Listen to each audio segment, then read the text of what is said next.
Good evening.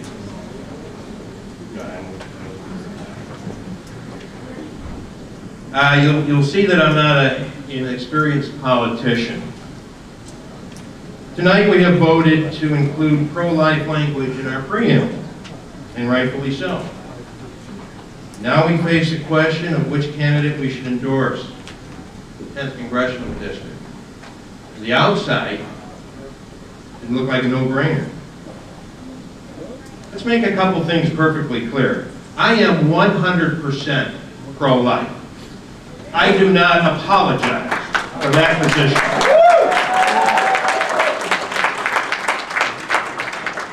On the other hand, and according to his own position statement, Mr. Corrigan agrees with Mr. Obama and his beliefs that although it's a tough decision, we should work to decrease the number of abortions and not eliminate them altogether.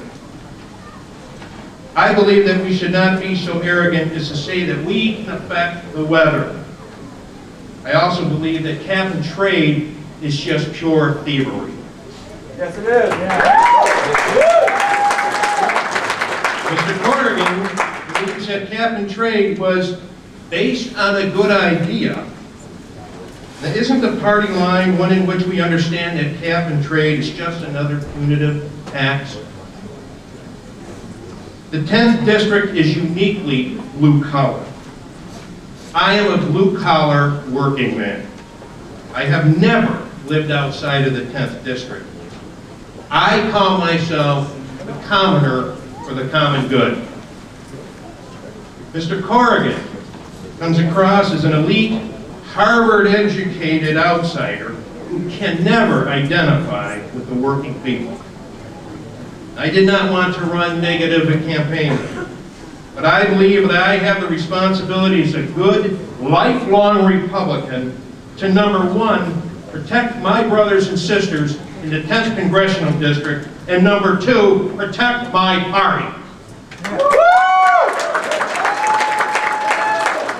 Are we here to endorse a true Republican, or are we here to endorse a man with a spotty record, who comes from a family of Democrats, who has Democrat name to protect?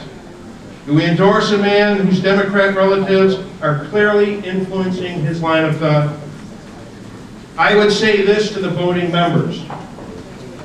If you are in disagreement with me, then at least keep it in the party and endorse Ben Franklin, not Pete Corrigan. Do we want to get rid of Dennis Kucinich or just replace him with a like-minded, taller version of himself? I would close by saying to Mr. Corrigan, I think you are misinformed, sir. The Democrats did not schedule a meeting here tonight.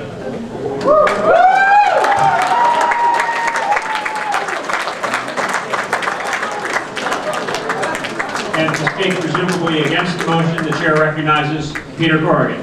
Peter.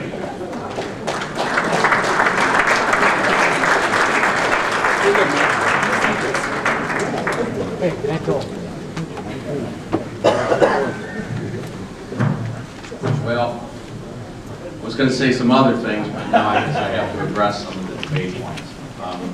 First of all, thank you. I'm sorry to try your patience.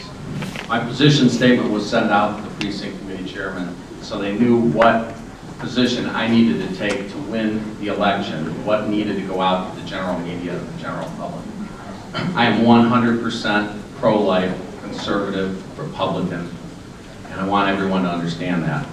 To move the needle on abortion, I want to engage these people and fight for what is an irrevocable, logical, pro-life, protecting the unborn argument.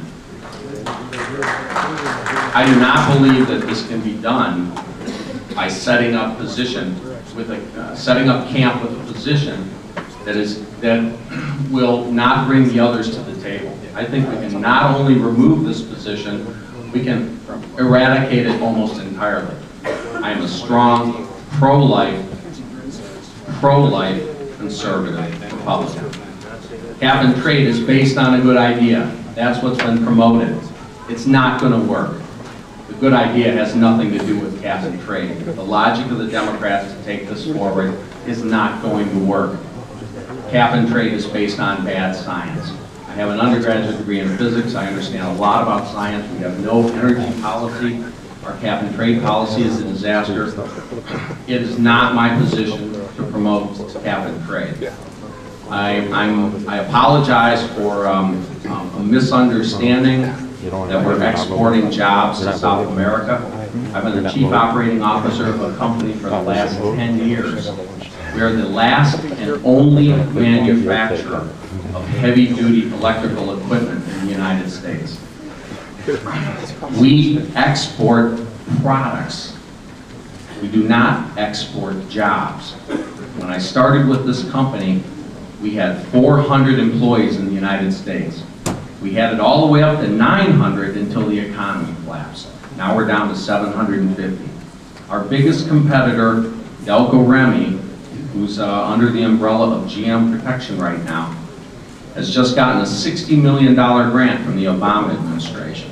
$60 million. Our company value is $300 million. And that $60 million is underwriting Delco Remy's ability to ship their entire manufacturing base offshore. They do not manufacture a single thing in the United States. To win this race, we have to engage in logical and rational debates, and we have to take the Democrats on in their own camp. My family helped build Cleveland. You saw our credentials, you saw my credentials. My uncle John V., long esteemed judge. My great uncle wrote the legislation for Edgewater Park and Cleveland Hopkins Airport. My grandfather was a battalion chief. They built this city. I'm really, really disgusted at what's happened to Cleveland and what's happened to our economy. I am going to engage Dennis Kucinich, and I'm calling him out, and I'm going to call him out on issues that crossover Democrats need to take care of. Crossover Democrats need to understand. We need to bring over about 40,000 voters in order to beat Dennis Kucinich. If we retreat into our camps, if we retreat into our respective sides, there's no chance to remove this disgraceful congressman. I want everybody to know that. I'm sorry if the position statements were misunderstood, but I'll be happy to distribute that position statement to any Democrat in Cuyahoga County, because I'm going to win votes away from Democrats. I'm going to do everything I can, sweat blood. I'm going to sweat blood to try to take Dennis Kucinich out of this race, and that's my time. Sorry.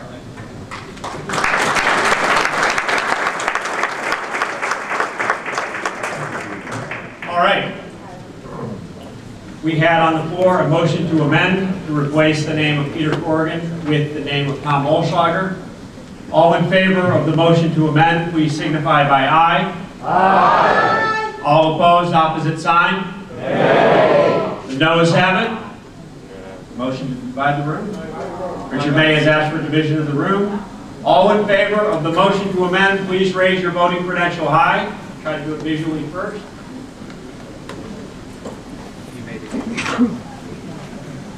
Everyone who's voting to amend, please raise your credential high. All right, please put them down. All opposed to the motion, please raise your credential high.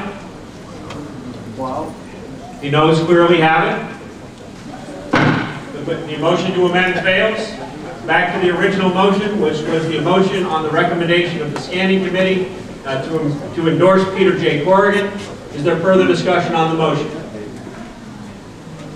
Seeing none, all in favor of the motion to endorse Peter J. Corrigan, please signify by aye. Aye. All opposed, opposite sign? No. The ayes have it.